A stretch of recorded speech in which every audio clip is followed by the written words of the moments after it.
Thank you. You're welcome. Wow, it's been years since I've had s'mores. Yeah, one of my kids loves marshmallows, and there's a bag always right near the exit at the grocery store, so he always tries to grab it. Sometimes I give in. Oh, you can't help it, right? I know, it's true. That's how these kids are, right? Right.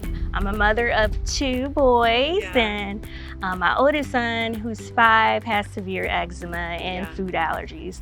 The first 3 years of his life, he did not sleep through the night. And it wasn't until we met our pediatric dermatologist that she presented us with, you know, that standard of care and also this clinical trial. It was a lot that, you know, we had to weigh, but we felt like we could at least get him through those weeks because he was still being monitored on his status. And going to a university-affiliated hospital for my child's care versus just a local hospital setting for a provider, it's been very different. I noticed that there's more surveillance. Even with being in a clinical trial, they're calling in between those visits to check on him. Do you have any advice for parents who may not be able to access those type of providers?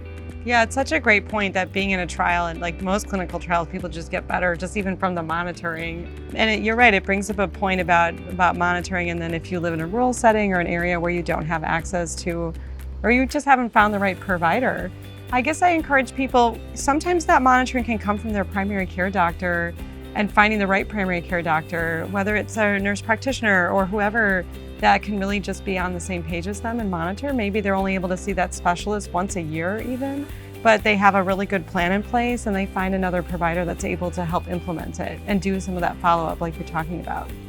So I don't think it always has to come from the specialist. It sounds like your provider you really had a good relationship with and really trusted their opinion about it. For me, you know, it's important that, you know, when we come into our appointments as a family, that the doctor is, you know, talking to us in common language and break it down to what it means. You know, what are the different tiers to the treatments that are being provided? You know, what are our options? So we're making a decision aid, which is literally like a piece of paper that we want patients to go through with their providers so they can decide what's important to them in their treatment. Do you want a topical treatment? Do you want a systemic treatment, like a whole body injectable by mouth? Is the cost an important thing? Is convenience important? So kind of go through some of their values. So going through this written decision aid, they kind of figure out what severity level, and if so, what treatments their provider might recommend. It really lays out in a table the pros and cons of no treatment, as well as the different treatment options. So kind of setting the stage in advance of the visits so that the conversation starts at the right level.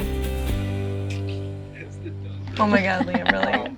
My boys will be in that too if they saw that. He's in it, like he's gonna get in it.